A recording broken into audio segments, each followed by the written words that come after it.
늙은이 상대하는 것도 일이야. 정말 싫어. 늙은이 상대하는 것도 일이야. 집 얻으려고 열심히 관리 중이지. 정말 싫어. 그 말을 듣는 순간 설거지하던 제 손이 멈췄습니다. 며느리가 친구와 스피커폰으로 나누는 대화였어요. 저를 두고 하는 말이었죠. 20년 넘게 새벽같이 일어나 국밥 끓이고 손님 받고 그렇게 모은 돈으로 사준 집이었습니다. 그 집에서 살면서 제 며느리는 저를 관리 대상이라고 불렀어요. 그날 저는 결심했습니다. 이제 판을 바꿔야겠다고요. 1년 후 저는 며느리네 아파트 맞은편에 더 좋은 집을 샀습니다. 제 돈으로요. 그리고 오늘 그 집으로 며느리를 초대했어요. 테이블 위에는 녹음 파일, 증여계약서, 변호사 명함이 놓여 있었습니다. 이제 제가 어떤 말을 꺼낼지 며느리는 상상도 못할 겁니다. 오늘 들려드릴 이야기는 누군가의 인생이지만 어쩌면 우리 모두의 마음속에 스며 있는 이야기일지도 모릅니다. 잠시 함께 걸어가 보시죠. 그리고 이야기가 더 멀리, 더 많은 분들에게 닿을 수 있도록 구독과 좋아요로 마음을 보태주신다면 행복 만땅 감사하겠습니다. 새벽 5시였습니다. 알람도 맞춰두지 않았는데 눈이 저절로 떠졌어요. 20년 넘게 국밥집을 하면서 몸에 배인 습관이었죠. 천장을 멍하니 바라보다가 천천히 일어났습니다. 무릎이 욱신거렸어요. 요즘 날씨가 쌀쌀해지면서 관절이 더 안 좋아진 것 같았습니다. 부엌으로 들어갔어요. 작은 전기밥솥 뚜껑을 열어보니 어제 저녁에 지어둔 밥이 반쯤 남아 있었습니다. 냉장고 문을 열었어요. 묵은지 한 통, 멸치볶음 반찬통, 김치 한 포기. 예전 같으면 이맘때 가게에서 육수를 우리고 있었을 시간인데 지금은 혼자 먹을 밥상만 차리면 됐습니다. 묵은지를 꺼내 도마 위에 올렸어요. 칼을 들고 송송 썰면서 문득 생각했습니다. 국밥집 할 때는 하루에 김치를 몇 포기씩 썰었는데 이제는 이것도 일주일은 먹겠네. 멸치볶음을 작은 접시에 덜어냈어요. 밥을 퍼서 상에 올리고 된장찌개 한 그릇을 데웠습니다. 혼자 먹는 밥상치고는 제법 그럴듯했죠. 밥을 먹으면서 거실 벽을 바라봤습니다. 오래된 액자 몇 개가 걸려 있었어요. 그중 하나는 시장 상인의 회식 사진이었습니다. 한참 국밥집이 잘 될 때 찍은 거였어요. 사진 속 제 얼굴은 환하게 웃고 있었습니다. 옆에는 남편이 서 있었고요. 지금은 없는 사람이죠. 또 다른 액자에는 국밥집 간판이 보였어요. 가게를 정리하던 날 마지막으로 찍어둔 사진이었습니다. 그날 마지막 손님이 뭐라고 했더라. 아침에 국밥이 제일이었어요. 그 말을 듣고 울컥했던 기억이 났어요. 20년 넘게 새벽같이 일어나 육수 우리고 손님들 밥 챙겨주고 그렇게 살았는데 정작 끝날 때는 허무하더라고요. 밥그릇을 싱크대에 놓고 설거지를 했습니다. 물을 틀고 수세미에 세제를 짜고 그릇을 닦았어요. 손이 알아서 움직였습니다. 그러다 문득 이런 생각이 들었어요. 그래도 난 한평생 남들 먹여 살렸지. 떳떳하게 살았어. 스스로를 위로하는 말이었습니다. 설거지를 끝내고 거실로 돌아왔어요. 소파에 앉아서 스마트폰을 들었습니다. 알람 목록을 열어봤어요. 아들 준호 생일, 며느리 나래 생일, 손녀 수진 생일. 이름마다 하나씩 알람이 설정되어 있었습니다. 하지만 카톡 목록을 내려봐도 최근 대화는 명절 단체 채팅방뿐이었어요. 명절 잘 보내세요. 네, 어머니도요. 그게 전부였습니다. 며느리 날에는 이모티콘도 안 보냈어요. 딱딱한 단답만 왔죠. 네, 알겠습니다. 감사합니다. 정말 사무적이었어요. 아들 준호도 별반 다르지 않았습니다. 바쁘다는 핑계로 전화도 잘 안 했고요. TV를 켰습니다. 아침 뉴스가 나오고 있었어요. 부동산 시세 이야기, 연금 광고, 건강식품 광고. 60살 넘으면 보는 채널이 다 비슷해지나 봐요. 멍하니 화면을 보면서 생각했습니다. 그래도 나는 집 한 채는 마련했지. 다행이야. 거실 한쪽 서랍장 위에는 서류 파일이 쌓여 있었어요. 예전에 아파트 분양받았을 때 서류들이었습니다. 대출 서류도 있고 등기부등본도 있었죠. 그걸 다 정리해서 아들 이름으로 돌렸을 때가 생각났어요. 그때 정말 속이 시원했었는데 이제 애는 집 걱정 없이 살겠지 하는 마음이었거든요. 벽 한쪽에는 남편 영정 사진이 놓여 있었습니다. 작은 선반 위에 과일 하나 올려두고 가끔 말을 걸곤 했어요. 오늘도 그랬습니다. 여보, 애는 잘 살고 있는 거 맞지? 대답은 없었어요. 그냥 사진 속 남편이 희미하게 웃고 있을 뿐이었죠. 오전 10시쯤 장을 보러 동네 마트에 갔습니다. 카트를 밀고 채소 코너를 지나는데 옆집 할머니를 만났어요. 어머, 영자씨, 오랜만이네. 인사를 나누고 잠깐 이야기를 했습니다. 그런데 할머니가 갑자기 며느리 자랑을 시작하는 거예요. 우리 며느리는 매주 와요. 내가 반찬해주면 가져가고, 손주들도 데리고 오고, 참 효자예요. 저는 그냥 웃으며 들었습니다. 그래요? 좋겠네요. 뭐라고 대답은 했지만 속은 편하지 않았어요. 남의 며느리 자랑을 들으면 자꾸 비교하게 되더라고요. 우리 며느리는 언제 왔더라? 명절? 아니, 작년 추석도 안 왔었나? 마트에서 나와 집으로 돌아오는 길이 유난히 길게 느껴졌습니다. 장바구니가 무거웠어요. 쌀 5kg 한 포대에 과일 몇 개, 생필품 몇 가지. 예전엔 이 정도는 가볍게 들었는데 이제는 엘리베이터까지 가는 게 힘들더라고요. 집에 들어와 짐을 내려놓고 소파에 털썩 앉았습니다. 숨이 찼어요. 한참을 그렇게 앉아 있다가 문득 휴대폰을 들었습니다.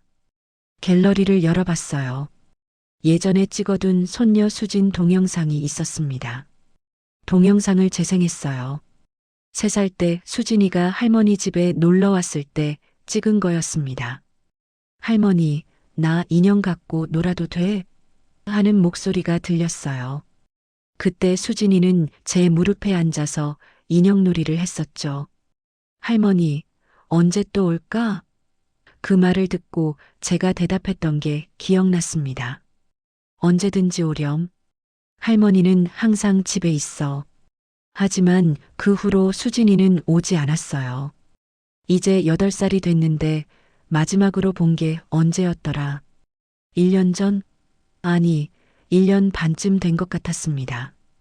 동영상 속 수진이의 목소리를 듣고 있자니 가슴이 저릿했어요. 동영상을 끄고 TV만 켰습니다. 저녁 시간이 되어도 집안은 조용했어요. TV 소리만 방 안을 채우고 있었죠. 혼자 저녁을 먹고 설거지를 하고 다시 소파에 앉았습니다. 이게 제 하루였습니다. 밤이 되자 문득 이런 생각이 들었어요. 나는 올해 68살이고 아들은 42살이지. 앞으로 내가 살 수 있는 시간이 얼마나 될까? 10년? 20년? 아무도 모르는 일이죠. 그런데 이렇게 혼자 지내다가 그냥 끝나는 건가? 그게 제 인생의 마지막인가? 잠자리에 누워서도 잠이 오지 않았습니다. 천장을 보며 생각했어요. 국밥집 할 때는 그래도 사람들이 많았는데 손님들과 이야기도 나누고 웃기도 하고 지금은 하루 종일 말 한마디 안 하는 날도 있더라고요. 이게 맞나 싶었습니다. 남편 영정 사진이 어둠 속에서 희미하게 보였어요. 여보, 나 이렇게 사는 거 맞아? 속으로 물었습니다. 대답은 없었죠. 그저 어둠만 조용히 방 안을 채우고 있었습니다. 몇 년 전 일이 떠올랐습니다. 국밥집을 정리하고 난 직후였어요. 통장 정리를 하러 은행에 갔었죠. 창구 직원이 젊은 여자였는데 제 통장 내역을 보더니 눈이 커지더라고요. 어머니, 이 정도 금액이면 신도시 아파트 34평 분양 가능하세요. 그 말을 듣고 가슴이 두근거렸습니다. 20년 넘게 새벽같이 일어나 국밥 끓이고 손님 받고 설거지하고 그렇게 모은 돈이었어요. 숫자로 보니까 실감이 났죠. 아, 내가 이만큼 모았구나. 집으로 돌아와서 며칠 동안 고민했습니다. 이 돈을 어떻게 쓸까? 월세 받을 수 있는 작은 빌라를 살까? 아니면 예금을 들어둘까? 밤마다 잠이 안 왔어요. 침대에 누워서 천장만 바라봤습니다. 그때 남편이 살아있을 때 했던 말이 떠올랐어요. 남편이 병원 침대에 누워서 제 손을 잡고 말했었죠. 당신, 내 죽고 나면 애한테 집 한 채만 해줘. 그게 내 소원이야. 그 말이 귓가에 맴돌았습니다. 결국 마음을 정했어요. 아들한테 집을 해주자. 그게 남편 유언이기도 하고 엄마로서 해줄 수 있는 마지막 선물이라고 생각했습니다. 다시 은행에 가서 분양 상담을 받았어요. 서류를 작성하고 계약금을 넣었죠. 그 무렵 준호가 결혼을 준비하고 있었습니다. 어느 날 카페에서 며느리 될 사람을 처음 만났어요. 나래였죠. 가죽 재킷에 청바지를 입고 왔는데 옷 입는 센스가 남달랐습니다. 말도 또박또박 잘했고요. 어머니, 만나 뵙게 되어 영광입니다. 공손했어요. 하지만 뭔가 눈빛이 차가운 느낌이 들었습니다. 웃을 때도 입만 웃고 눈은 안 웃는 것 같았어요. 그냥 제 기분 탓인가 싶었죠. 아들이 좋아하는 사람이니까 저도 좋게 봐야겠다고 생각했습니다. 커피를 마시면서 이야기를 나눴어요. 나래가 자연스럽게 집 이야기를 꺼냈습니다. 어머니, 요즘 집값이 너무 올라서요. 저희 같은 신혼부부는 전세도 구하기 힘들어요. 준호가 옆에서 거들었어요. 엄마, 요즘 정말 집값이 장난 아니래요. 저는 속으로 생각했습니다. 아, 얘들이 집 걱정을 하고 있구나. 그럼 제가 먼저 말을 꺼내야겠다 싶었어요. 준호야, 사실 엄마가 아파트 분양 하나 받아놨어. 너희 주려고. 준호 눈이 커졌습니다.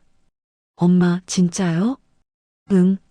신도시 쪽인데 내년쯤 입주 예정이야. 날의 표정이 미묘하게 변했어요. 놀란 것 같기도 하고 기쁜 것 같기도 했습니다. 어머니, 정말 감사합니다. 하지만 그 말에는 온기가 없었어요. 그냥 형식적인 인사 같았죠. 그날 저녁 집에 돌아와서 통장을 다시 들여다봤습니다. 계약금 나가고 중도금 내고 나니 잔고가 확 줄어 있었어요. 손에 땀이 났습니다. 이게 맞나? 잘한 걸까? 그런 생각이 들었죠. 며칠 후 변호사 사무실에 갔습니다. 준호가 같이 갔어요. 증여 계약서를 작성하는 자리였죠. 변호사가 서류를 펼쳐놓고 설명했습니다. 증여세 절감을 위해 이렇게 처리하시고요. 혹시 특약 조항 넣으실 건 없으세요? 저는 잠깐 망설였어요. 그런데 변호사가 한마디 더 했습니다. 요즘은 부양 의무 조항을 넣으시는 분들이 많으세요. 만약 수증자가 부양 의무를 현저히 게을리하거나 증여자에게 심한 모욕을 가할 경우 증여를 해제할 수 있다는 내용입니다. 제 머릿속에 뭔가 스쳤습니다. 혹시라도, 만약에, 그런 불안한 느낌이었어요. 준호를 쳐다봤습니다. 아들은 휴대폰만 보고 있었죠. 넣어주세요. 네. 그 조항, 넣어주세요. 애한테는 말 안 할게요. 변호사가 고개를 끄덕였습니다. 준호는 끝까지 휴대폰만 보고 있었어요. 계약서에 도장을 찍을 때 손이 떨렸습니다. 이게 정말 필요한 걸까? 하지만 이미 찍었어요. 입주일이 다가왔습니다. 준호와 나래가 이사를 했어요. 저는 이사 당일에 가지 않았습니다. 엄마, 짐 정리하느라 정신없을 것 같아요. 준호가 그렇게 말했거든요. 알겠다고 했죠. 며칠 후에 가면 되지 뭐. 일주일쯤 지나서 연락이 왔어요. 엄마, 이번 주말에 한번 오세요. 저녁 먹고 가요. 저는 반가웠습니다. 애들이 초대하다니. 손녀 수진이도 보고 싶었고요. 고깃집에서 만나기로 했어요. 등기부등본을 챙겨서 갔습니다. 식당에 먼저 도착해서 기다렸죠. 준호와 나래가 들어왔어요. 수진이는 없었습니다. 학원 가야 돼서요. 나래가 그렇게 말했어요. 고기를 구우면서 이야기를 나눴습니다. 아니, 정확히는 제가 일방적으로 말하고 둘은 듣기만 했어요. 새 집은 어때? 살만해? 네, 괜찮아요. 대답이 짧았습니다. 고기를 다 먹고 나서 저는 가방에서 서류 봉투를 꺼냈어요. 등기부등본과 열쇠였습니다. 준호야, 이제부터 이 집은 내 이름이야. 내가 주인이고. 준호가 서류를 받아들었습니다. 엄마 고마워요. 목소리에 감정이 없었어요. 그냥 의무적으로 하는 인사 같았죠. 나래는 휴대폰으로 뭔가를 검색하고 있었습니다. 여기 같은 평수인데 저희 집보다 구조가 더 좋네요. 나래가 휴대폰 화면을 보여줬어요. 다른 아파트 단지 사진이었습니다. 거실이 좀 답답한 것 같아요. 여긴 통창인데. 그 말을 듣고 가슴이 철렁했습니다. 제가 애들 주려고 골라준 집인데 흠을 잡는 느낌이었어요. 아니, 그게 정확히 흠을 잡는 거였죠. 뭐, 인테리어 하면 달라지지 않을까? 제가 그렇게 말했습니다. 나래는 대답하지 않고 계속 휴대폰만 봤어요. 준호는 고기만 먹고 있었고요. 식탁 위에 놓인 등기부등본이 유난히 하얗게 보였습니다. 그날 이후로 연락이 뜸했습니다. 명절이 되면 단체 채팅방에 메시지 몇 개 오는 게 전부였어요. 명절 잘 보내세요. 건강 챙기세요. 이모티콘 하나 없이 딱딱한 문장만 왔습니다. 친구들을 만나면 며느리 이야기가 나왔어요. 다들 한마디씩 했죠. 우리 며느리는 매주 오는데. 우리 며느리는 반찬 싸달라고 해. 저는 그냥 웃으며 들었습니다. 우리 며느리도 바빠서 그렇지. 요즘 애들은 다 그래. 남들 앞에서는 그렇게 말했어요. 하지만 집에 돌아오면 허탈했습니다. 소파에 앉아서 귤을 까먹으면서 혼자 웃었죠. 쓴웃음이었어요. 카톡을 열어서 나래와의 대화창을 봤습니다. 제가 보낸 메시지는 많았어요. 수진이 감기는 괜찮아졌니? 날씨 추운데 감기 조심해라. 반찬 필요한 거 없니? 답장은 한 줄씩이었습니다. 네, 괜찮습니다. 괜찮아요. 1년이 지났습니다. 그동안 새 집에 몇 번 가봤을까요? 2번? 3번? 그것도 제가 먼저 연락해서 가겠다고 했을 때였어요. 갈 때마다 뭔가 어색했습니다. 제가 준 집인데 저는 손님처럼 느껴졌어요. 어느 날 밤 잠이 안 와서 뒤척이고 있었습니다. 남편 영정 사진을 바라봤어요. 여보, 내가 잘한 거 맞지? 물었지만 대답은 없었습니다. 그저 사진 속 남편이 조용히 웃고 있을 뿐이었죠. 창밖을 봤습니다. 어둠 속에서 아파트 불빛들이 반짝이고 있었어요. 저 멀리 신도시 쪽을 바라봤습니다. 저기 어딘가에 제가 준 집이 있겠죠. 그 안에서 준호와 나래와 수진이가 살고 있을 거예요. 저 없이도 잘 살고 있겠죠. 그렇게 생각하니까 마음 한구석이 텅 빈 것 같았습니다. 해시태그 3장 1차 전환점 초대, 그리고 스피커폰 모욕. 어느 목요일 오후였습니다. 설거지를 하고 있는데 휴대폰이 울렸어요. 화면을 보니 준호였습니다. 심장이 쿵 하고 뛰었어요. 아들한테서 전화가 오는 게 얼마만인지. 엄마. 응, 준호야. 이번 주말에 시간 돼? 집에 한번 오지 그래. 순간 말이 안 나왔습니다. 손에 쥐고 있던 수세미를 싱크대에 내려놨어요. 가슴이 두근거렸죠. 그래, 갈게. 토요일, 일요일, 일요일 점심때 오세요. 편한 시간으로. 전화를 끊고 한참 서 있었습니다. 벽에 걸린 달력을 봤어요. 일요일까지 사흘 남았더라고요. 뭘 준비해 갈까? 손녀 수진이가 좋아할 만한 게 뭐가 있을까? 생각이 꼬리를 물었습니다. 금요일 아침 옷장을 열었어요. 한참을 뒤적였습니다. 예전에 명절 때 입었던 코트가 있었죠.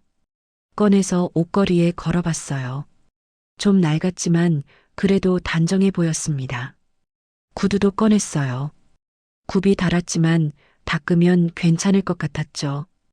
오후에는 동네 빵집에 갔습니다.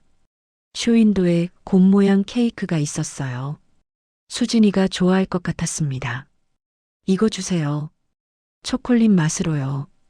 빵집 주인이 상자에 예쁘게 담아줬어요. 마트에도 들렀습니다. 문구 코너에서 색연필 세트를 골랐죠. 48색이 들어있는 큰 세트였어요. 계산하면서 생각했습니다. 좀 비싸긴 한데 수진이 기뻐하겠지. 토요일 밤에는 잠이 잘 안 왔어요. 내일 뭐라고 말해야 하나? 준호랑 나래랑은 어떤 이야기를 나눠야 하나? 침대에 누워서 이런저런 상상을 했습니다. 결국 새벽 4시쯤 잠들었어요. 일요일 아침 5시에 눈이 떠졌습니다. 샤워를 하고 옷을 입었어요. 코트를 입고 거울을 봤습니다. 그래도 봐줄만 하네. 케이크 상자랑 색연필을 가방에 넣었죠. 8시에 집을 나섰습니다. 버스 정류장까지 걸어갔어요. 아침 공기가 차가웠습니다. 버스를 타고 지하철역까지 갔죠.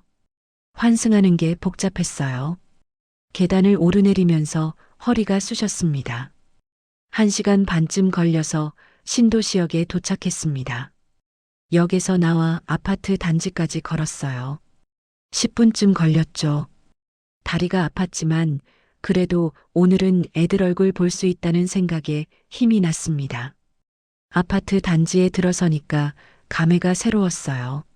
새 건물들, 넓은 놀이터, 잘 가꿔진 조경. 이런 좋은 동네에 우리 아들을 들여놨구나. 뿌듯하면서도 한편으로는 쓸쓸했습니다. 난 이런 데서 살아본 적이 없는데. 동 입구에서 인터폰을 눌렀어요. 모니터에 나래 얼굴이 나타났습니다. 표정이 무덤덤했어요. 들어오세요. 그게 전부였습니다. 반갑다는 인사도 오시느라 수고했다는 말도 없었죠. 문이 열리는 소리가 났고 저는 엘리베이터를 탔습니다. 15층에 내려서 호수를 찾아갔어요. 초인종을 눌렀습니다. 나래가 문을 열어줬어요. 어서 오세요. 목소리가 차가웠습니다. 미소도 없었고요. 현관에 들어서니 깔끔한 인테리어가 눈에 들어왔어요. 회색 톤의 벽지, 모던한 신발장, 큰 거울. 제가 살던 집하고는 완전히 달랐습니다. 거실로 들어갔어요. 준호가 소파에 앉아 있었습니다. 엄마 왔어? 일어나지도 않고 그냥 앉아서 말했어요. 준호야, 수진이는? 방에 있어요. 숙제하고 있어요. 나래가 부엌 쪽을 가리켰습니다. 일단 앉으세요. 밥 준비할게요. 저는 소파에 앉았어요. 가방에서 케이크 상자를 꺼냈습니다. 수진이 주려고 샀어. 곰 모양이야. 나래가 상자를 받아들었어요. 감사합니다. 그리고는 냉장고에 넣더라고요. 수진이를 부르지도 않았습니다. 부엌에서 소리가 났어요. 전자레인지 돌아가는 소리였습니다. 나래가 편의점 봉투를 들고 있었어요. 도시락 2개가 보였습니다. 요즘은 이렇게 간단하게 먹는 게 편해요. 저는 고개를 끄덕였습니다. 그래, 너희는 바쁘니까. 하지만 속으로는 씁쓸했어요.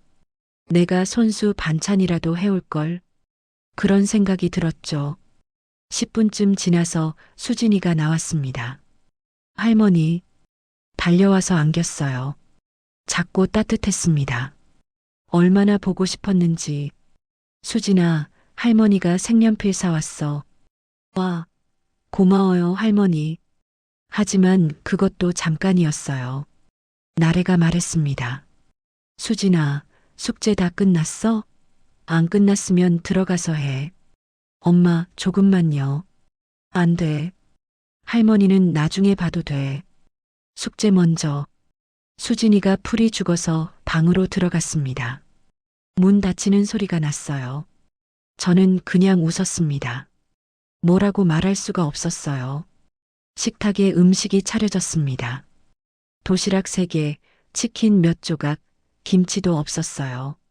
제가 국밥집 할 때 차렸던 밥상하고는 너무 달랐습니다. 밥을 먹었어요. 대화는 거의 없었습니다. 준호는 휴대폰만 받고 나래는 그냥 먹기만 했어요. 저는 어색해서 물만 자꾸 마셨습니다.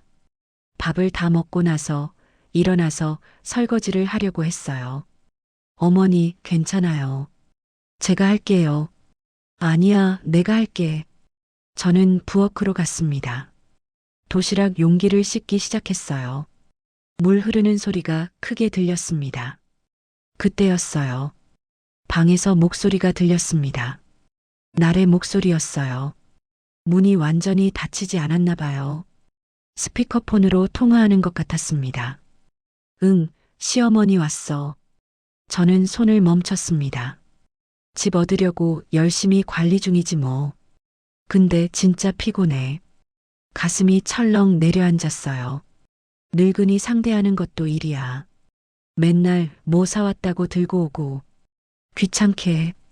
수세미를 쥔 손이 떨렸습니다. 물이 계속 흐르고 있었어요. 저는 숨을 참았습니다. 아니, 뭐 나중에 또 집 하나 더 받을 수도 있잖아. 그러니까 지금은 참아야지. 친구 목소리도 들렸습니다. 너 진짜 대단하다. 나는 못 참겠던데. 에이, 조금만 참으면 되는데. 어차피 늙은이들 얼마나 더 살겠어. 웃음소리가 들렸습니다. 둘이 웃고 있었어요. 제 휴대폰이 주머니에서 진동했습니다. 자동 통화 녹음 기능이었어요. 예전에 보이스피싱 예방하려고 켜둔 기능이었죠. 통화 소리가 녹음되고 있다는 알림이었습니다. 물을 잠갔습니다. 손을 닦았어요. 손이 계속 떨렸습니다. 거실로 나가니 준호가 소파에 앉아 있었어요. 여전히 휴대폰만 보고 있었죠. 준호야, 엄마 먼저 갈게.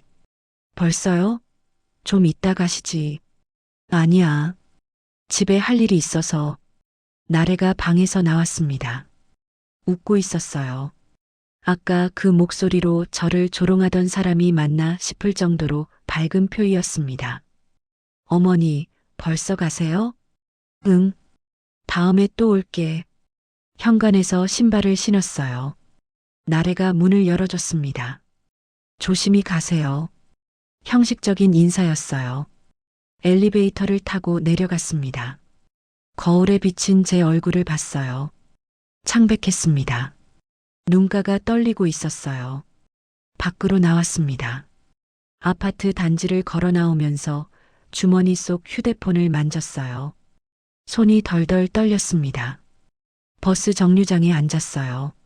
사람들이 지나다니고 차들이 다니고 세상은 평소처럼 돌아가고 있었습니다. 하지만 제 안에서는 뭔가 무너지고 있었어요. 집에 돌아왔을 때는 어두워져 있었습니다. 불을 켜지 않고 그냥 소파에 앉았어요. 어둠 속에서 휴대폰 화면만 밝게 빛나고 있었습니다. 녹음 파일을 열었어요. 재생 버튼을 눌렀습니다. 나래의 목소리가 다시 들렸어요. 늙은이 상대하는 것도 일이야. 파일을 끝까지 들었습니다. 그리고 삭제하지 않았어요. 저장 폴더로 옮겼습니다. 밤이 깊었습니다. 남편 영정 사진을 바라봤어요.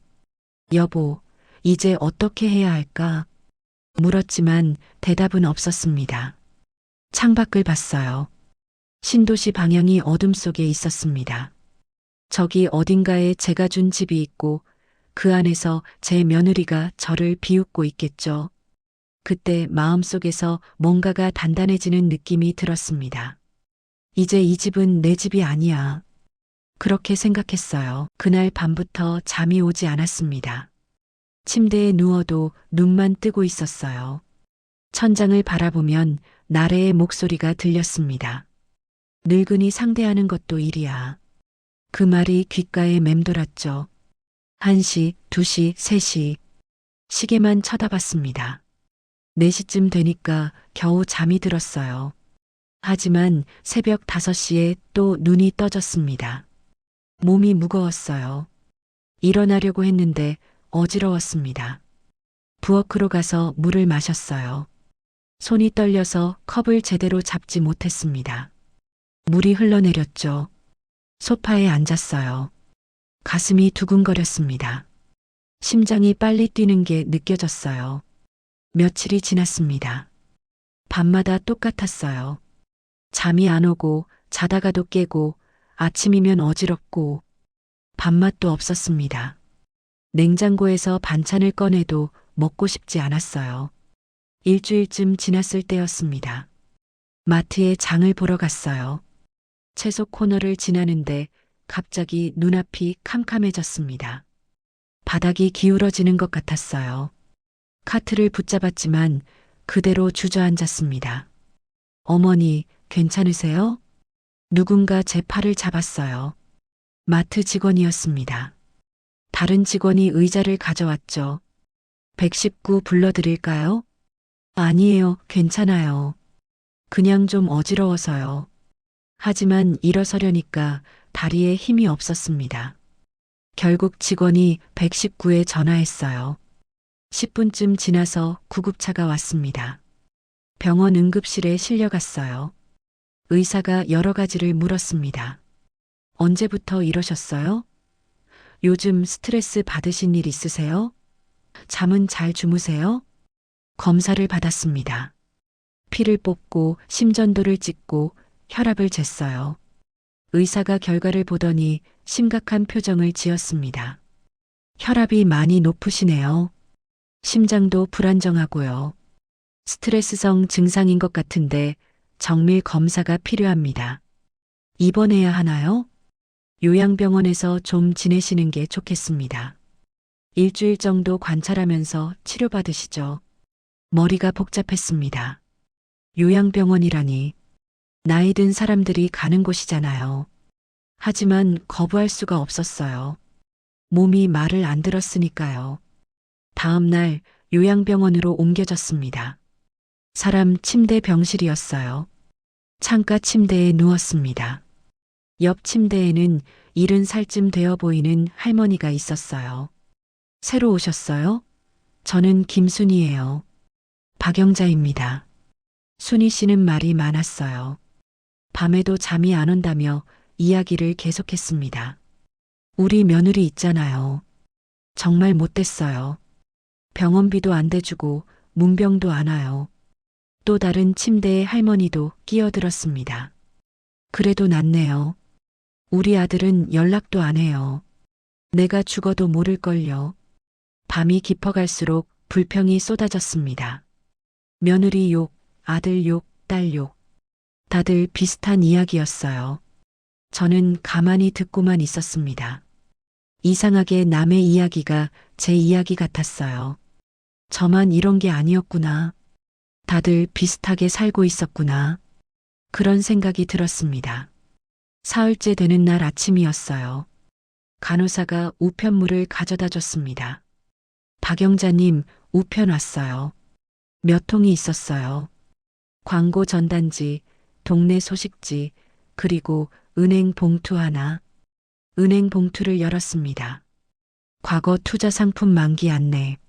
무슨 내용인지 잘 모르겠더라고요. 예전에 남편하고 같이 은행 갔을 때 뭘 가입했었나? 기억이 가물가물했습니다. 침대에 앉아서 안내문을 자세히 읽었어요. 재형저축이라는 단어가 보였습니다. 아, 맞아. 20년 전쯤에 넣었던 거 까맣게 잊고 있었어요. 병실 복도에 공중전화가 있었습니다. 은행 번호로 전화를 걸었어요. 상담원이 받았습니다. 고객님, 확인해 보니 예전에 가입하신 상품이 몇 개 있으시네요. 이자도 쌓이고 관련 부동산 지분 가치도 많이 올랐습니다. 얼마나요? 상담원이 금액을 말했습니다. 귀를 의심했어요. 그렇게 큰 돈이 될 줄은 몰랐습니다. 정확한 건 지점에 방문하셔야 확인 가능하세요. 필요하시면 만기 해지하실 수 있고요. 전화를 끊고 한참 서 있었습니다. 머릿속이 복잡했어요. 이 돈을 어떻게 써야 할까? 그냥 통장에 넣어둘까? 아니면 뭔가 다른 데 쓸까? 병실로 돌아왔습니다. 침대에 앉아서 계산기를 두드렸어요.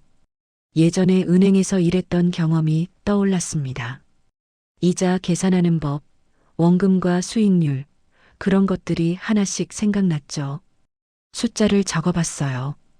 이 정도면 작은 아파트 하나는 살 수 있겠더라고요. 아니면 월세를 받을 수 있는 상가도 가능하겠고요. 내 이름으로 된 게 아직 남아 있었구나. 혼잣말을 했습니다. 그동안 아들한테 다 줬다고 생각했는데 아니었어요. 제 명의로 된 돈이 있었습니다. 일주일 후 퇴원했습니다. 집으로 돌아오는 길에 은행에 들렀어요. 창구 직원이 서류를 보여줬습니다. 정확한 금액을 확인했죠. 상담원이 전화로 말한 것보다 조금 더 많았습니다.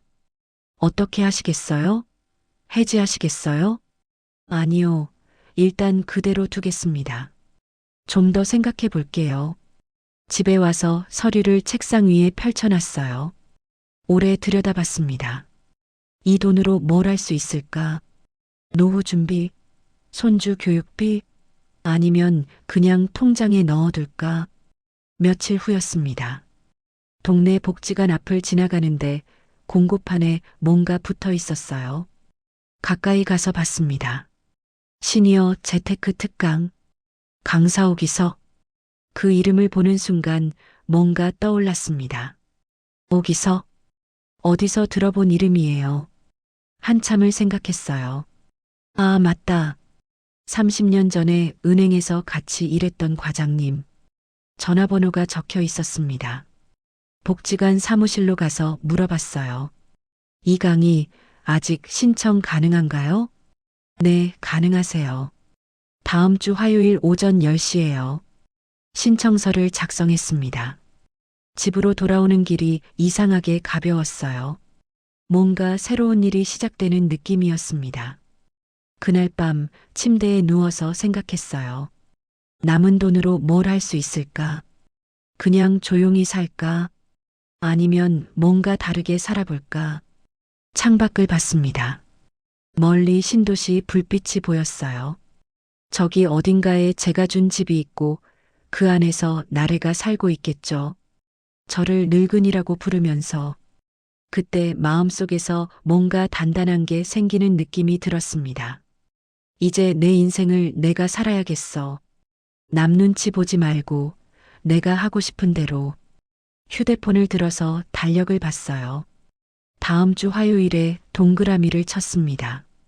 재테크 특강, 오기서, 30년 만에 다시 만나게 될 사람. 그리고 서랍에서 녹음 파일이 저장된 휴대폰을 꺼냈어요. 파일 이름을 바꿨습니다. 날의 녹음 2024년 11월. 삭제하지 않고 잘 보관해뒀습니다. 언젠가 이게 필요할지도 모른다는 생각이 들었어요. 정확히 언제 어떻게 쓸지는 몰랐습니다. 하지만 분명히 쓸 날이 올 거라는 확신이 있었죠. 남편 영정 사진을 봤습니다. 여보, 나 이제 뭔가 해볼까 봐. 사진 속 남편은 여전히 조용히 웃고 있었어요. 그날 밤은 오랜만에 푹 잤습니다. 화요일 아침이었습니다. 옷장에서 깔끔한 옷을 골랐어요. 검은색 바지에 베이지색 블라우스. 거울을 보니까 그래도 봐줄만 했습니다. 머리도 빗고 립스틱도 살짝 발랐어요. 복지관까지는 걸어서 15분 거리였습니다. 아침 공기가 상쾌했어요. 마음도 이상하게 가벼웠죠. 새로운 일을 시작하는 기분이었습니다. 복지관 입구에 들어서니 안내 데스크가 보였어요. 직원에게 물었습니다. 재테크 특강은 어디서 하나요? 3층 강당이에요. 엘리베이터 타고 올라가세요. 3층에 도착했습니다. 강당 문이 열려 있었어요. 안을 들여다보니 의자가 20개쯤 놓여 있었습니다. 벌써 절반쯤 차 있었어요. 대부분 제 또래 어르신들이었죠. 뒷자리에 앉았습니다. 가방에서 공책과 볼펜을 꺼냈어요. 언제 메모해야 할지 몰라서요. 주변을 둘러봤습니다. 할머니들이 수군수군 이야기하고 있었어요. 강사가 좋다던데. 나도 친구한테 소개받아서 왔어. 10시 정각이었습니다. 강단 옆문이 열렸어요. 남자가 들어왔습니다. 60대 중반쯤 되어 보였어요.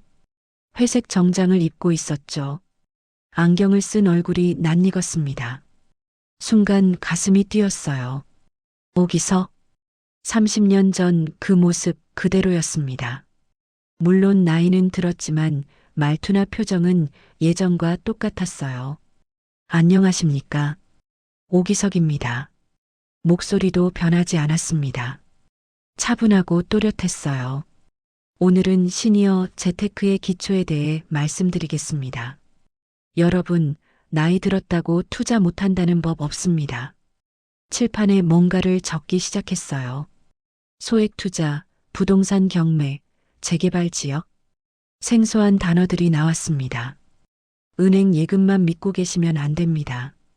물가는 오르는데 이자는 적으니까요. 조금만 공부하시면 안전하게 돈을 불릴 수 있습니다. 1시간 동안 강의가 이어졌어요. 저는 열심히 메모했습니다. 경매 신청하는 법, 재개발 지역 찾는 법, 대출 레버리지 이야기. 어려운 내용이었지만 신기하게 이해가 됐어요. 예전에 은행에서 일했던 기억이 되살아났습니다.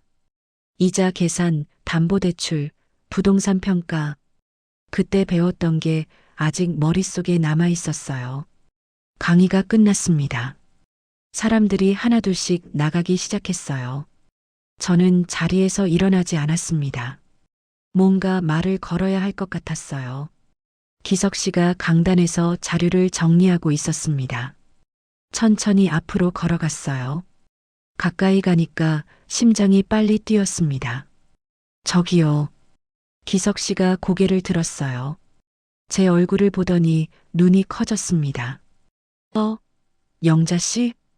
오래간만이에요, 과장님. 세상에, 영자 씨 맞네요. 얼마 만이에요? 30년쯤 됐죠. 서로 웃었습니다. 어색하면서도 반가웠어요. 커피 한잔 할까요? 아래 카페에서. 좋아요. 복지관 1층 카페로 내려갔습니다. 조용한 구석 자리에 앉았어요. 기석 씨가 커피 2잔을 가져왔습니다. 그동안 어떻게 지내셨어요? 국밥집 했어요. 20년 넘게. 몇 년 전에 접었고요. 힘드셨겠네요. 괜찮았어요. 그런데 과장님은요? 저요? 은행 정년 퇴직하고 이것저것 하다가 요즘은 강의하고 있어요. 커피를 한 모금 마셨습니다. 따뜻했어요. 잠깐 침묵이 흘렀습니다. 뭔가 말을 해야 할 것 같았어요. 사실 말이에요. 기석 씨가 제 쪽을 봤습니다. 제가 요즘 고민이 있어서요. 무슨 고민이신데요? 망설였습니다. 하지만 결국 입을 열었어요. 아들한테 집을 줬어요. 신도시 아파트요. 제가 번 돈으로 분양받아서 증여했죠. 잘하셨네요. 그런데 며느리가요. 목소리가 떨렸습니다. 계속 말할 수 있을까 싶었어요. 저를 늙은이라고 부르더라고요. 뒤에서 집 얻으려고 관리한다고. 기석 씨 표정이 굳어졌습니다. 녹음도 있어요. 우연히 녹음됐는데 한참 동안 아무 말이 없었어요. 기석 씨가 커피를 한 모금 마셨습니다. 영자 씨, 지금 남은 자산이 어느 정도 되세요? 예상하지 못한 질문이었습니다. 감정적인 위로가 아니었어요. 현실적인 질문이었죠. 예전에 넣어뒀던 투자 상품이 있어요. 만기됐는데 꽤 불어났더라고요. 얼마나요? 금액을 말했습니다. 기석 씨가 고개를 끄덕였어요. 그 정도면 할 수 있어요. 뭐요? 당신 앞으로 얼마나 더 사실 거라고 생각하세요? 글쎄요. 10년? 20년? 그럼 그 시간 동안 당신 인생을 사세요. 남 눈치 보지 말고. 그 말이 가슴에 와닿았습니다. 영자 씨면 할 수 있어요. 예전에 은행에서 일하셨잖아요. 숫자에 강하시고 꼼꼼하시고 크게 욕심만 안 부리면 안전하게 굴릴 수 있습니다. 정말요? 제가 도와드릴게요. 같이 공부하시죠. 그날부터 시작됐습니다. 일주일에 2번 복지관에서 기석 씨를 만났어요. 따로 공부하는 시간이었습니다. 처음에는 책을 읽었어요. 부동산 투자 기초, 경매 입찰 방법, 재개발 지역 선정 기준. 어려운 내용이 많았지만 차근차근 배워나갔습니다. 한 달쯤 지나서는 실전으로 나갔어요. 기석 씨와 함께 법원 경매 정보를 받습니다. 역세권 작은 상가들, 재개발 예정 지역 소형 주택들 하나하나 살펴봤어요. 이건 어때요? 가격이 적당한 것 같은데. 위치는 좋은데 권리 관계가 복잡해요. 초보자한테는 위험해요. 그렇게 배워갔습니다. 뭐가 좋은 물건이고 뭐가 위험한 건지. 2달째 되던 어느 날이었어요. 기석 씨가 자료 하나를 보여줬습니다. 영자 씨, 이거 봐요. 역세권 소형 상가 지분이에요. 지분이요? 네. 전체를 사는 게 아니라 일부만 사는 거예요. 금액도 부담 없고 나중에 재개발되면 값이 오를 가능성이 높아요. 계약서를 검토했습니다. 숫자들을 하나하나 따져봤어요. 예전에 은행에서 일할 때 배웠던 대로요. 이거 해볼까요? 좋아요. 같이 가시죠. 다음 날 부동산 중개사무소에 갔습니다. 사장이 설명을 해줬어요. 기석 씨가 옆에서 계약서를 꼼꼼히 봤습니다. 여기 이 조항 수정해 주세요. 네, 알겠습니다. 계약서를 수정했어요. 저는 도장을 가방에서 꺼냈습니다. 손이 떨렸어요. 국밥집 시작할 때 이런 느낌이었던 것 같았습니다. 도장을 찍었습니다. 첫 번째 투자였어요. 집으로 돌아오는 길 기석 씨가 말했습니다. 영자 씨, 중요한 건 감정이 아니라 숫자와 계약이에요. 무슨 말씀이세요? 며느리한테 화나는 마음 이해해요. 하지만 그 감정을 투자 에너지로 바꾸세요. 복수가 목적이 아니라 당신 인생이 목적이 되어야 해요. 그 말이 머릿속에 남았습니다. 밤에 집에 돌아와서 휴대폰을 켰어요. 날에 SNS를 들어가 봤습니다. 새 게시물이 올라와 있었어요.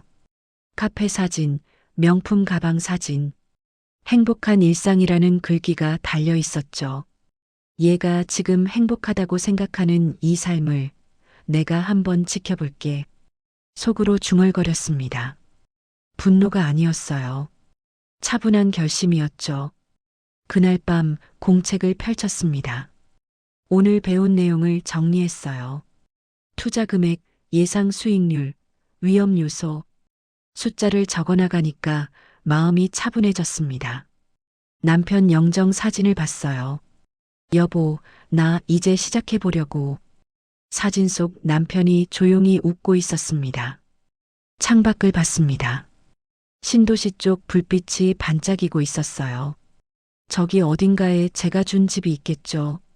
하지만 이제 그건 중요하지 않았습니다. 중요한 건 제 앞으로 남은 시간을 어떻게 사느냐였어요. 1년이 흘렀습니다. 계절이 4번 바뀌는 동안 제 일상도 완전히 달라졌어요. 아침에 일어나면 경제신문을 봤습니다. 오후에는 복지관에서 기석 씨와 공부했고요. 주말에는 투자 물건을 직접 보러 다녔죠. 친구들이 물어봤어요. 영자야, 요즘 왜 이렇게 바빠? 그럼 저는 웃으며 대답했습니다. 그냥 심심풀이로 공부 좀 해. 자세한 이야기는 하지 않았어요. 어느 목요일 오후였습니다. 복지관 스터디룸에서 기석 씨와 자료를 보고 있었어요. 기석 씨 휴대폰이 울렸습니다. 화면을 보더니 표정이 변했어요. 잠깐만요. 이거 받아야 해요. 전화를 받았습니다. 네. 정말요? 확정됐어요? 목소리가 떨렸어요. 뭔가 큰일인 것 같았습니다. 전화를 끊더니 저를 똑바로 봤어요. 영자 씨, 큰일 났어요. 가슴이 철렁 내려앉았습니다. 무슨 일이에요? 예전에 같이 들어갔던 그 지역, 재개발 확정 났어요. 순간 말이 안 나왔어요. 재개발. 그 단어가 무엇을 의미하는지 알고 있었습니다. 은행 앱 켜보세요. 계좌 확인해 보세요. 손이 떨렸습니다. 휴대폰을 꺼내서 은행 앱을 켰어요. 로그인하고 계좌를 눌렀습니다. 화면에 숫자가 떴어요. 눈을 의심했습니다. 한 번 더 봤어요. 숫자가 변하지 않았습니다. 처음 넣었던 금액의 5배였어요. 이게 진짜예요? 진짜예요. 축하해요, 영자 씨. 기석 씨가 웃고 있었습니다. 저는 휴대폰을 내려놓고 한참 멍하니 있었어요. 믿기지 않았습니다. 이 정도면 영자 씨 혼자 아파트 한 채는 현금으로 살 수 있어요. 아파트. 그 말을 듣는 순간 이상한 기분이 들었어요. 예전 같으면 아들 집부터 생각했을 텐데 지금은 달랐습니다. 제 집이 먼저 떠올랐어요. 집으로 돌아왔습니다. 소파에 앉아서 통장을 다시 확인했어요. 숫자가 그대로였습니다. 이게 현실이구나. 실감이 났습니다. 문득 휴대폰을 들었어요. 날에 SNS를 들어가 봤습니다. 새 게시물이 올라와 있었어요. 시댁 도움? 그런 거 기대하면 안 돼요. 우리는 우리 힘으로 살아요. 그 아래 댓글들이 달려 있었습니다. 대단하세요. 멋져요. 저도 배워야겠어요. 사진도 있었어요. 새로 산 명품 가방, 고급 레스토랑 음식, 제주도 여행 사진. 모두 최근 한 달 사이에 올린 것들이었죠. 화면을 보면서 속으로 생각했습니다. 그래, 넌 내 돈을 이미 다 끌어다 쓴 줄 알겠지. 늙은이는 이제 쓸모없다고 생각하겠지. 휴대폰을 내려놓았어요. 화가 나지 않았습니다. 오히려 차분했어요. 다음 날 기석 씨에게 전화가 왔습니다. 영자 씨, 오늘 시간 되세요? 보여드릴 게 있어요. 뭔데요? 직접 보시죠. 오후 2시에 신도시역에서 만나요. 신도시역에서 만났습니다. 기석 씨가 지도 앱을 켜서 보여줬어요. 여기 좀 보세요. 아파트 단지 맞은편에 테라스 하우스 매물이 나왔어요. 테라스 하우스요? 네. 1층은 상가 공간이고 2층, 3층은 주거 공간이에요. 가격이 괜찮아요. 함께 현장에 갔습니다. 걸어서 10분쯤 걸렸어요. 아파트 단지가 보였습니다. 준호네가 사는 곳이었죠. 길 건너편에 테라스 하우스가 있었어요. 3층짜리 건물이었습니다. 외관이 깔끔했어요. 부동산 중개인이 문을 열어줬습니다. 1층에 들어갔어요. 넓은 공간이었습니다. 천장이 높고 창문이 컸어요. 여기는 원래 카페였어요. 지금은 비어 있고요. 2층으로 올라갔습니다. 계단을 오르니까 거실이 나왔어요. 큰 창문으로 빛이 들어왔습니다. 창밖을 봤어요. 맞은편 아파트 단지가 보였습니다. 저기가 어디죠? 중개인이 대답했습니다. 저기요? 신도시 아파트 15동이에요. 심장이 쿵 하고 뛰었어요. 15동. 준호네가 사는 동이었습니다. 3층으로 더 올라갔어요. 테라스가 있었습니다. 난간에 서서 내려다봤어요. 아파트가 한눈에 들어왔습니다. 어느 집이 준호네 집인지 정확히는 모르겠지만 저 안 어딘가에 있겠죠. 어때요, 영자 씨? 기석 씨가 물었습니다. 저는 한참 동안 말이 없었어요. 머릿속이 복잡했습니다. 이 집 얼마예요? 중개인이 금액을 말했습니다. 제 통장 잔고로 충분히 살 수 있는 금액이었어요. 생각 좀 해볼게요. 집으로 돌아오는 길 기석 씨가 말했습니다.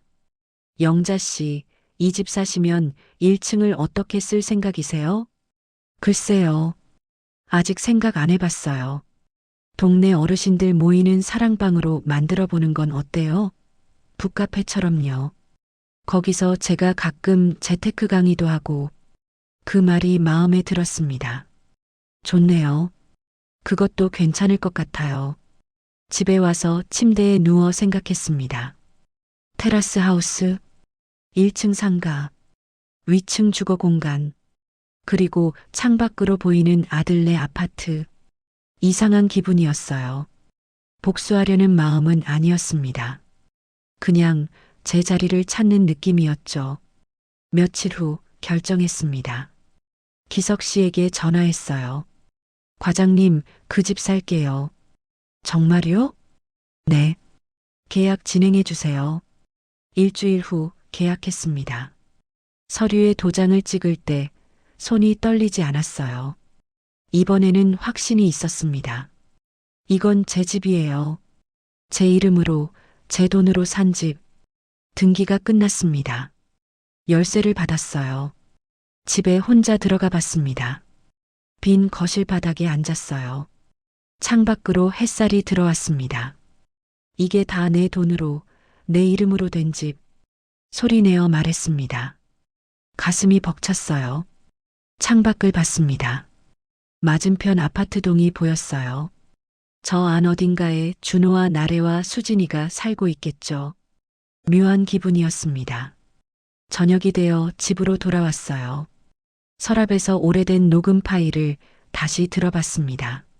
나래의 목소리가 흘러나왔어요. 늙은이 상대하는 것도 일이야.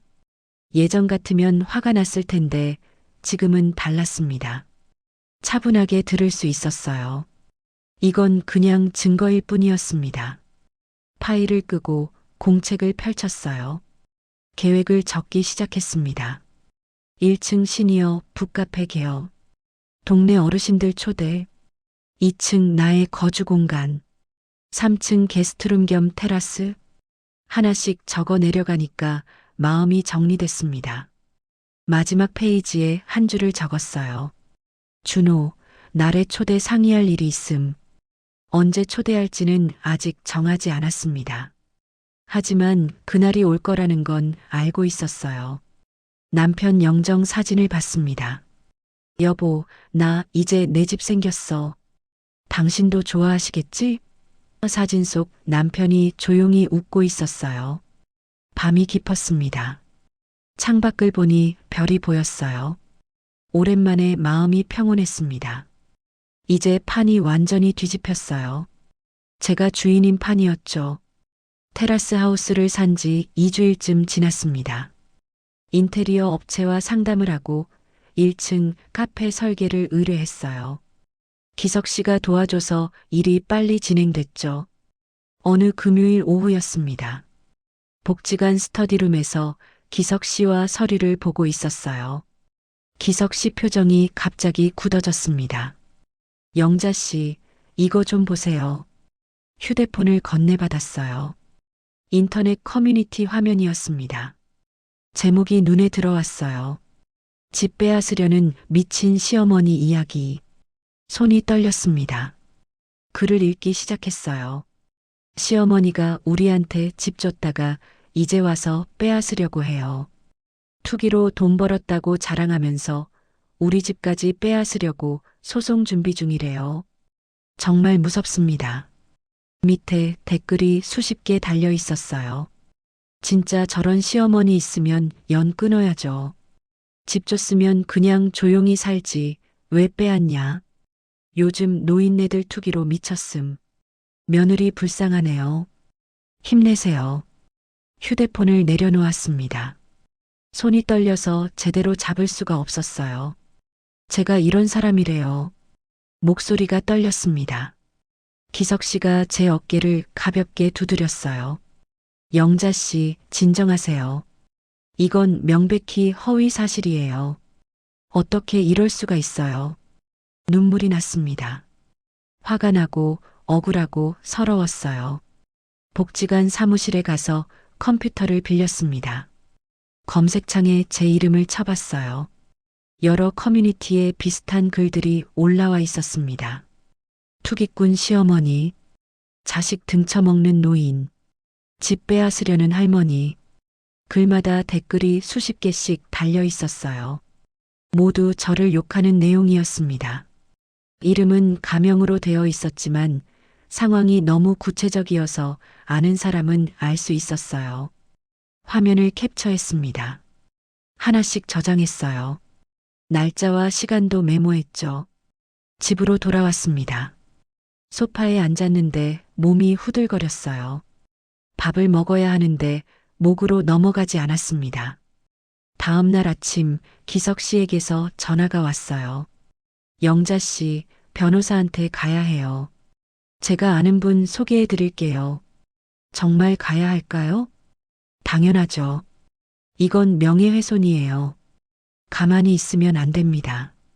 월요일 오전 변호사 사무실에 갔습니다. 기석 씨가 함께 갔어요. 사무실은 역 근처 빌딩 5층에 있었습니다. 변호사는 40대 남자였어요. 이름은 김지연이었습니다. 차분한 목소리로 말했어요. 자료 보여주세요.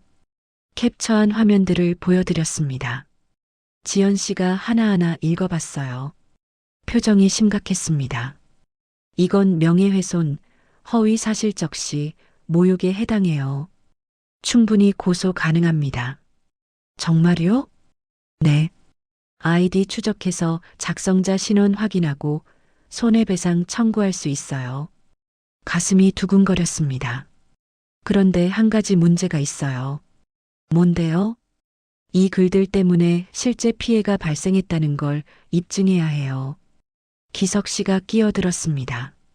실제로 영자 씨 투자 미팅 2건이 취소됐어요. 이 글들 때문에요. 그럼 그 증거를 모아오세요. 취소 통보 문자, 이메일, 통화 녹음 등. 집으로 돌아와서 서류를 뒤졌습니다. 투자 미팅 취소 문자가 있었어요.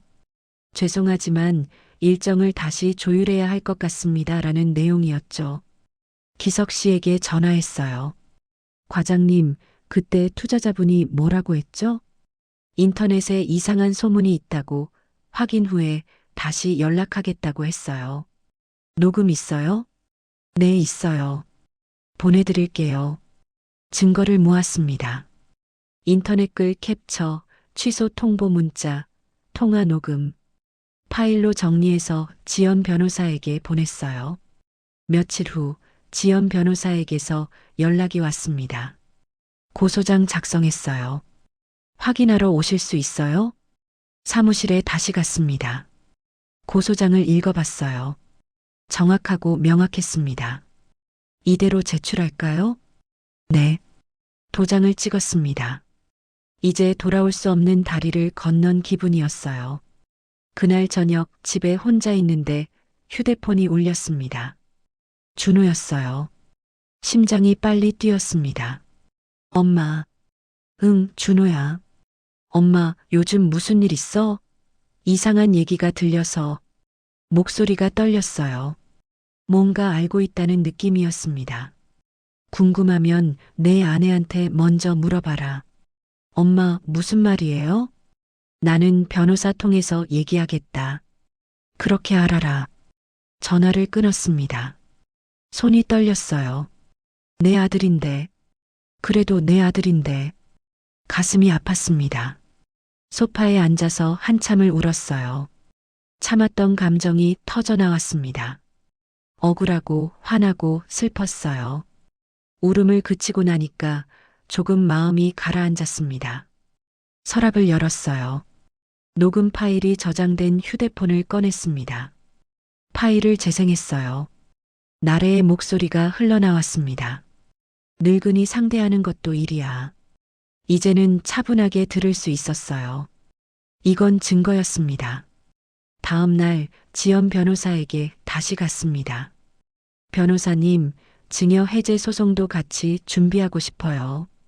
증여 해제요? 네. 증여 계약서에 특약 조항이 있어요. 계약서를 보여드렸습니다. 지연 씨가 읽어봤어요. 부양 의무를 현저히 게을리하거나 심한 모욕을 가한 경우 해제할 수 있다.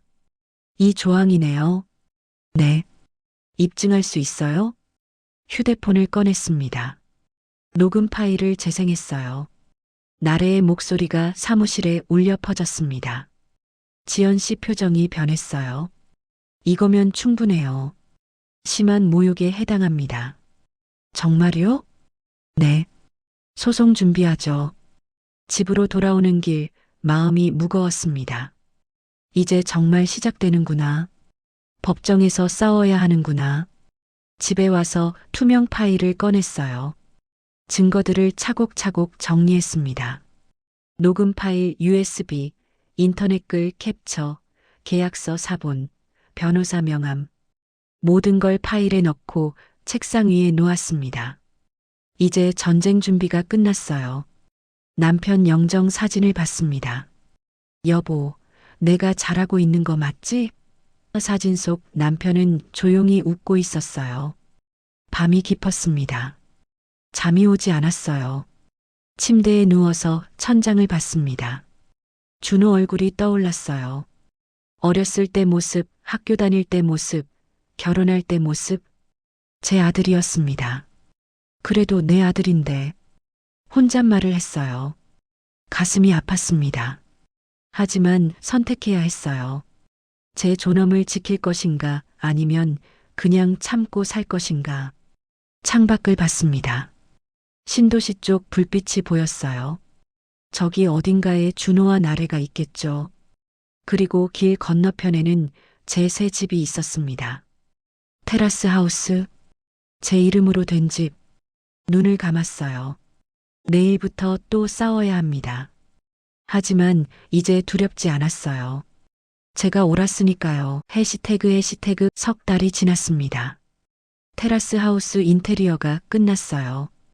1층은 아늑한 북카페로 변했습니다.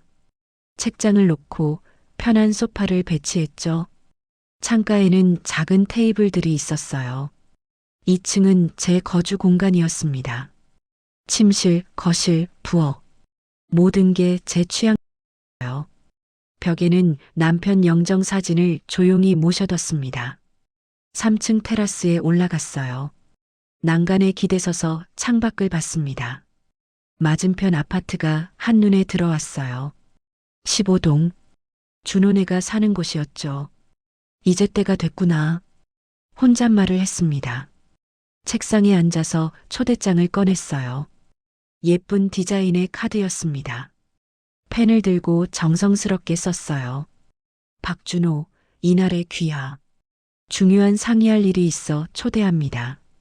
2025년 3월 15일 토요일 오후 2시. 장소 테라스 하우스. 주소를 적었습니다. 봉투에 넣고 우체국에 가서 등기로 보냈어요. 받을 수밖에 없게 만드는 방법이었죠. 이틀 후 준호에게서 문자가 왔습니다. 엄마, 이게 무슨 일이에요? 집을 이사하셨어요? 짧게 답장했습니다. 그날 와서 보면 안다. 더 이상 문자는 오지 않았어요. 3월 15일 토요일 아침이었습니다. 일찍 일어나서 샤워를 했어요. 옷장에서 단정한 옷을 골랐습니다. 남색 블라우스에 검은색 바지. 거울을 보니까 제법 품이 있어 보였어요. 거실 테이블 위에 서류들을 차곡차곡 쌓아뒀습니다. 증여 계약서 사본, 녹음 파일이 든 USB, 인터넷 글, 캡처 파일, 지연 변호사 명함. 모든 증거가 준비돼 있었어요. 남편 영정 사진 앞에 작은 과일 접시를 놓았습니다. 여보, 오늘 애들이 와. 지켜봐줘. 사진 속 남편이 조용히 웃고 있었어요. 1시 반쯤 됐습니다. 1층 북카페로 내려갔어요. 기석 씨가 와 있었습니다. 준비됐어요, 영자 씨? 네. 제가 옆에 있을게요. 필요하면 언제든 부르세요. 고마워요, 과장님. 기석 씨는 구석 자리에 앉았습니다.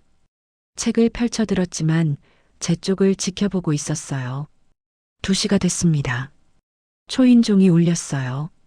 심장이 빨리 뛰었습니다. 깊게 숨을 들이쉬었어요. 문고리를 잡았습니다. 손이 미세하게 떨렸어요. 이제부터는 내가 주인인 자리야. 속으로 되뇌었습니다. 문을 열었습니다. 준호와 나래가 서 있었어요.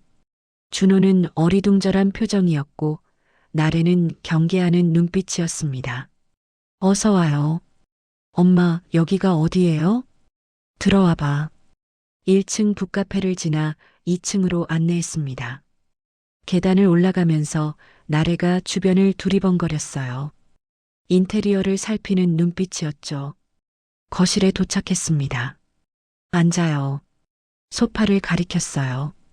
둘이 어색하게 앉았습니다. 저는 맞은편 의자에 앉았어요. 테이블 위에 서류들이 보였습니다. 엄마, 여기 엄마 집이에요? 준호가 물었습니다. 그래. 내 이름으로 산 집이야. 언제요? 돈은 어디서요? 그건 내가 알아서 한 일이야. 나래가 테라스 쪽을 봤어요. 큰 창문으로 풍경이 보였습니다. 여기 집값 장난 아니겠는데요? 중얼거리는 소리가 들렸어요. 저는 테이블 위 서류를 손으로 가볍게 두드렸습니다. 오늘 너희를 부른 이유가 있어. 무슨 일이에요, 엄마? 준호가 불안한 표정으로 물었어요. 먼저 이거 들어봐. USB를 꺼내서 노트북에 꽂았습니다. 파일을 재생했어요. 나래의 목소리가 거실에 울려 퍼졌습니다. 시어머니 왔어. 집 얻으려고 열심히 관리 중이지 뭐. 준호 얼굴이 굳어졌어요. 늙은이 상대하는 것도 일이야. 나래 얼굴이 새하얗게 변했습니다. 녹음이 끝났어요. 정적이 흘렀습니다. 엄마, 이게 언제예요? 준호가 떨리는 목소리로 물었어요. 1년 전, 너희 집에 갔을 때, 설거지하다가 우연히 녹음됐어. 나래가 입을 열었습니다. 어머니, 그건 그냥 친구끼리 농담이었어요. 농담? 천천히 말했어요. 내가 올린 인터넷 글들도 농담이었니? 인터넷 캡처 파일을 펼쳐 보였습니다. 나래 얼굴에서 핏기가 더 빠졌어요. 이 글들 때문에 내 투자 미팅이 취소됐어. 내가 무슨 투기꾼이고 집 빼앗는 미친 늙은이래. 어머니, 저는 그냥 뭐? 목소리를 높이지 않았어요. 차분하게 말했습니다. 내가 준 집에서 살면서 나를 늙은이라고 불렀지. 관리 대상이라고 했고. 준호가 고개를 숙였습니다. 엄마, 죄송해요. 제가 몰랐어요. 넌 몰랐겠지. 방에 들어가서 업무 전화 받는다고 했으니까. 증여 계약서를 꺼냈습니다. 이거 기억하니? 뭔데요? 증여 계약서야. 그때 변호사 사무실에서 도장 찍었지. 계약서를 펼쳐 보였어요. 특약 조항에 형광펜으로 표시가 돼 있었습니다. 여기 봐. 부양 의무를 현저히 게을리하거나 증여자에게 심한 모욕을 가할 경우 증여를 해제할 수 있다. 나래가 일어섰습니다. 어머니, 설마 그걸로 집을 빼앗으려고요? 빼앗는 게 아니야. 내가 준 걸 되돌려받는 거지. 변호사 명함을 꺼내서 테이블 위에 놓았어요. 지금 변호사랑 소송 준비 중이야. 명예훼손으로 너 고소했고 증여 해제 소송도 진행할 거야. 엄마, 제발이요. 준호가 무릎 꿇듯이 앞으로 나왔어요. 엄마, 잘못했어요. 다시는 이런 일 없을게요. 가슴이 아팠습니다. 내 아들이 무릎 꿇고 있었어요. 하지만 선을 넘어버린 일들이 너무 많았습니다. 준호야, 엄마가 늙었다고 호구는 아니야.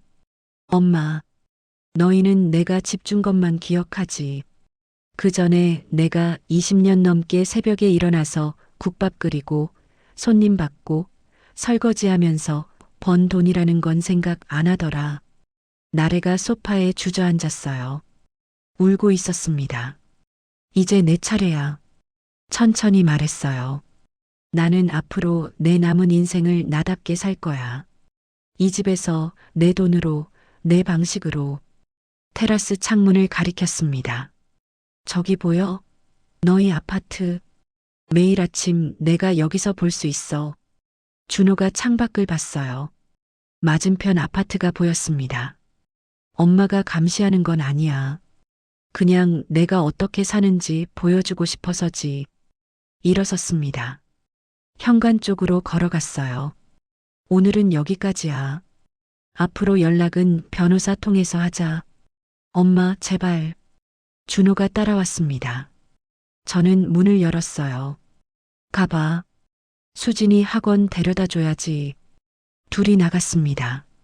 계단을 내려가는 발소리가 들렸어요. 현관문 닫히는 소리가 났습니다. 문을 닫고 거실로 돌아왔어요. 소파에 앉았습니다. 온몸에 힘이 빠졌어요. 기석 씨가 올라왔습니다. 제 옆에 앉았어요. 잘하셨어요, 영자 씨. 정말요? 네. 당신이 옳았어요. 눈물이 났습니다. 참았던 게 터져 나왔어요. 기석 씨가 조용히 옆에 앉아 있어 줬습니다. 한참 울고 나니까 마음이 가라앉았습니다. 일어나서 테라스로 나갔어요. 난간에 기댔습니다. 해가 지고 있었어요. 맞은편 아파트에 하나둘씩 불이 켜졌습니다. 15동 어딘가에서 준호와 나래가 무슨 이야기를 하고 있을까요? 하지만 이제 그건 중요하지 않았어요. 중요한 건 제가 처음으로 이 판을 제가 깔았다는 거였습니다. 그리고 이제 제가 그 판 위에서 어떤 말을 할지도 정해뒀어요. 바람이 불어왔습니다. 따뜻한 봄바람이었어요. 새로운 시작이었습니다.